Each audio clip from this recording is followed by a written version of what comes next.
नमस्ते विद्यार्थी मित्र, पूजा विद्यालय में आपका हार्दिक स्वागत है।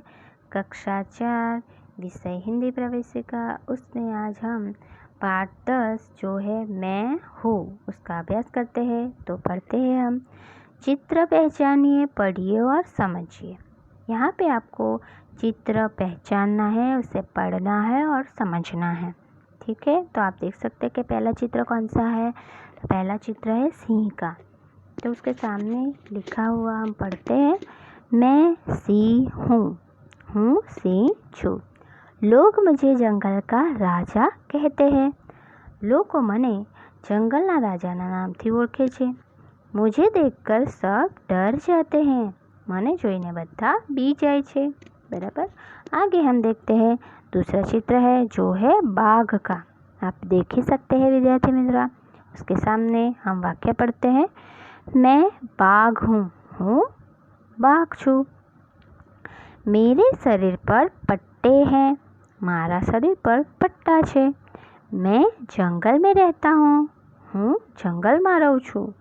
मैं भारत का राष्ट्रीय पशु हूँ भारतनो राष्ट्रीय पशु छू। ठीक है विद्यार्थी मित्रों, आगे हम चित्र देख सकते हैं जो है हाथी का। ठीक है विद्यार्थी मित्रों, पढ़ते हैं हम वाक्य, मैं हाथी हूँ हाथी छू। लोग मुझे गज भी कहते हैं। લોકો મને ગજ એવા નામથી પણ ઓળખે છે। मैं जंगल में रहता हूँ जंगल में रहूँ छू। मेरी सूंड लंबी है। मारी सूंड लंबी छे। आगे हम आगे का चित्र देखेंगे और पढ़ेंगे वाक्य क्या लिखा है। चित्र में आप देख सकते हैं कि वो क्या है, मैं भालू हूँ भालू छू। भालू एटले रीछ, हूँ रीछ छू। मैं रीछ भी कहलाता हूँ। એનું બીજું નામ પણ રીછ જ છે। ગુજરાતીમાં તેને રીછ જ કહેવામાં આવે છે વિદ્યાર્થી મિત્ર। आगे है, जब डमरू बजता है। જ્યારે डमरू વાગે છે तब मैं नाच दिखलाता हूँ। ત્યારે હું નાચું છું એટલે કે નાચીને બતાવું છું। ठीक है विद्यार्थी मित्र, ये हो गया। आगे हम पढ़ते हैं, पढ़िए समझिए और लिखिए। उदाहरण के तौर पर हम पढ़ते हैं, वाक्य दिया है शेर और उसके सामने गुजराती में लिखा है सिंह। फिर अलग अलग शब्द बनाए हैं हिंदी और गुजराती, आप देख ही सकते हैं। तो शेर और उसके सामने गुजराती में है सिंह। वैसे ही आगे आपको दिए हैं शब्द बाघ और गुजराती में वाघ એવું લખ્યું છે। वैसे ही मैंने भी लिखा है बाघ हिंदी में कहाँ लिखना है और गुजराती में कहाँ लिखना है, देख भी सकते हैं, समझ भी गए होंगे। वैसे ही आपको लिखना है अपनी किताब में। ठीक है विद्यार्थी मित्रों, आगे के हम शब्द पढ़ेंगे। आपको समझ में आ गया होगा हिंदी शब्द कहाँ लिखने होंगे और गुजराती कहाँ लिखने हैं, समझ गए होंगे ना विद्यार्थी मित्रों। तो मैं आगे के शब्द पढ़ती हूँ। हाथी, તેને ગુજરાતીમાં પણ હાથી જ કહેવામાં આવે છે। बराबर। फिर आगे का है भालू, भालू को रीछ, गुजराती में भी उसे रीछ ही कहते हैं। फिर है चीता, गुजराती में તેને ચિત્તો એવું કહેવામાં આવે છે। फिर आगे है लोमड़ी, लोमड़ी गुजराती में શિયાળ એવું કહેવામાં આવે છે। फिर है भेड़िया, भेड़िया को हम गुजराती में वरु ऐसे शब्द से पुकारते हैं। फिर है हिरण, हिरण को गुजराती में हरण એવું કહેવામાં આવે છે। फिर आगे का है गाय, गाय ने गुजराती में गाय જ કહેવાય છે પણ એનું લખવાનું થોડું જુદું છે। फिर आगे है भैंस, भैंस को गुजराती में भैंस ही बोलते हैं, लिखावट अलग है। फिर आगे है भेड़, भेड़ यानी कि गुजराती में हम उसे बोलते हैं घेटू। फिर आगे है बकरी, बकरी को लिखावट के तौर पर गुजराती में अलग से बकरी ही बोलते हैं पर लिखने में अलग से लिखा जाता है। फिर आगे है घोड़ा, घोड़ा ने गुजराती में घोड़ो એવું કહેવામાં આવે છે। બરાબર વિદ્યાર્થી મિત્ર, લખવામાં પણ અલગ રીતે જ છે। फिर आगे है ઊંટ, ઊંટને પણ અલગ રીતે લખેલું છે। ઊંટ જ વંચાશે પણ લખવામાં અલગ રીતે લખાશે। फिर है बंदर, बंदरને गुजरातीમાં વાંદરો એવું કહેવામાં આવે છે વિદ્યાર્થી મિત્ર। ठीक है। फिर आगे है बिल्ली, बिल्ली ने गुजराती में बिलाड़ी એવું કહેવામાં આવે છે विद्यार्थी मित्र। फिर आगे का है कुत्ता, फिर उसके सामने लिखा है गुजराती में कुतरो એને કૂતરું એવી રીતે બોલવામાં આવે છે, ભલે એનું લખવામાં પણ અલગ રીતે લખાશે. ફિર આગે હે ખરગોશ. ખરગોશ ગુજરાતીમાં સસલું એવું કહેવામાં આવે છે વિદ્યાર્થી મિત્ર. તો તમે સમજી ગયા હશો કે આપણે શું કરવાનું છે આમાં. તો અહીંયા તમારે જે શબ્દની સામે ખાલી જગ્યા આપી છે ત્યાં તમારે હિન્દી શબ્દ ક્યાં લખવાના છે. આગળ આપણે જોયું ઉદાહરણ તौर પર સિંહ અને વાઘ, એની નીચે હિન્દી શબ્દો લખવાના છે અને ગુજરાતી સામે લખ્યા છે સિંહ અને વાघ, એની નીચे गुजराती शब्दों लिखवाना. समझ गए विद्यार्थी मित्रों. तो आगे हम स्वाध्याय का अभ्यास शुरू करते हैं. पहला प्रश्न है निम्नलिखित प्राणियों के नाम लिखिए. ठीक है, तो यहाँ आपको गुजराती में नाम दिया है पहला ससलो. ससला ની सामे खाली जगह आपी है, खाली जगह में मैंने लिखा है खरगोश, उसको हिंदी में हम क्या बोलते हैं खरगोश. वैसे ही दूसरा शब्द सामने है सियाड़. सियाड़ ने हिंदी में उसे लोमड़ी बोलते हैं, तो लिखा है मैंने लोमड़ी.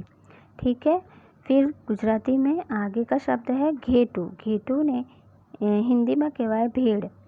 सामने का शब्द पढ़ते हैं विद्यार्थी मित्र जो है कूतरो, उसको बोलते हैं हम कुत्ता. ठीक है, फिर आगे का शब्द है वरु. वरु के सामने है भेड़िया. ठीक है, हिंदी शब्द आएगा उसका भेड़िया. फिर आगे का है शब्द गुजराती में सिंह. सिंह को हम हिंदी में बोलते हैं शेर. ठीक है विद्यार्थी मित्र, प्रश्न एक पूरे होता है यहाँ पे. और आगे का प्रश्न है प्रश्न नंबर 2. प्रत्येक चित्र के पास उसका हिंदी नाम कोष्टक से चुनकर लिखिए. तो आप कोष्टक में देख सकते हैं कि जवाब दिया गया है और हमें पहचानना है चित्र के आधार पर कि ये कौन सा चित्र किसका है. ठीक है, तो पहला चित्र हम लेते हैं, उसके सामने हमें लिखना है कि यह चित्र है बिल्ली का. तो मैंने लिखा है बिल्ली. ठीक है, उसके सामने है आप देख सकते हैं चित्र है कौन सा, तो वह है कुत्ता. तो आपको भी वैसे ही लिखना है उसके सामने कुत्ता. फिर आगे का चित्र आप देख सकते हैं विद्यार्थी मित्र जो है हिरन का. आप उसके सामने आपको लिखना है हिरन. ठीक है, आगे का चित्र है हाथी का. आपको हाथी के चित्र के सामने लिखना है हाथी. ठीक है, फिर आप देख सकते हैं कि वह चित्र है लोमड़ी का. तो लोमड़ी के सामने हमें लिखना है लोमड़ी. फिर आगे का चित्र पढ़ते हैं विद्यार्थी मित्र जो है ऊँट का. ठीक है, आपको ऊँट के सामने ऊँट हिंदी में लिखने हैं. समझ गया. फिर आगे आप देख सकते हैं कि कौन सा चित्र है, तो वो है चीता. ठीक है, फिर आगे आप देख सकते हैं चित्र के सामने है भेड़. भेड़ लिखना है हमें उसके सामने. फिर आगे का चित्र आप देख सकते हैं जो है भालू, उसके सामने भालू शब्द लिखना है. फिर आखिर का चित्र आप देख सकते हैं विद्यार्थी मित्र जो है बंदर का, तो उसके सामने आपको लिखना है बंदर. ठीक है विद्यार्थी मित्र, ध्यान से आपको अपनी किताब में प्रश्न एक तो जो लिखा दिया है कि गुजराती और हिंदी शब्द वैसे ही लिखना है. इसमें प्रश्न 3 में हमें क्या करना है, तो आपको चित्र तो बना नहीं पाएंगे, तो आपको सिर्फ जो शब्द है बिल्ली, कुत्ता, हिरन, हाथी, लोमड़ी, ऊँट, चीता, भेड़, भालू और बंदर, वो सारे शब्द आपको नंबर वाइज लिखने पड़ेंगे. बराबर 10 नंबर आ जाएंगे और 10 शब्द भी हो जाएंगे. ठीक है, प्रश्न 2 में आप इस तरह से अपनी किताब में गृह कार्य के लिए इस तरह से लिखना. ठीक है, आगे हम पढ़ते हैं प्रश्न नंबर 3. प्रत्येक चित्र के पास उसका हिंदी नाम कोष्टक से चुनकर लिखना है. ठीक है, वैसे ही जो हमने आगे भी पढ़ा वैसे ही कोष्टक में आपको जवाब दिए गए हैं. और आप पहला चित्र देख सकते हैं जो है गाय का, तो उसके सामने भी आपको लिखना है कि गाय है. फिर आगे का चित्र आप देख सकते हैं जो है घोड़ा, तो उसके सामने आपको लिखना है घोड़ा. ठीक है, आगे का चित्र हम देखते हैं विद्यार्थी मित्रों जो है भैंस, तो उसके सामने आपको लिखना है भैंस. फिर आगे आपको देखना है सुंदर सा एक है खरगोश, उसके सामने आपको लिखना है खरगोश. ठीक है, आगे का चित्र आप देख सकते हैं जो है बकरी का, तो उसके सामने आपको लिखना है बकरी. ठीक है, उसके बकरी के सामने का चित्र है कुत्ता, तो आपको लिखना है कुत्ता. ठीक है, फिर आगे का चित्र है वह है सिंह का, तो उसके सामने आपको लिखना है सिंह. फिर आखिर का चित्र है विद्यार्थी मित्र जो है बाघ, तो उसके सामने आपको लिखना है बाघ. तो आपको प्रश्न नंबर 3 भी लेना है गृह कार्य में.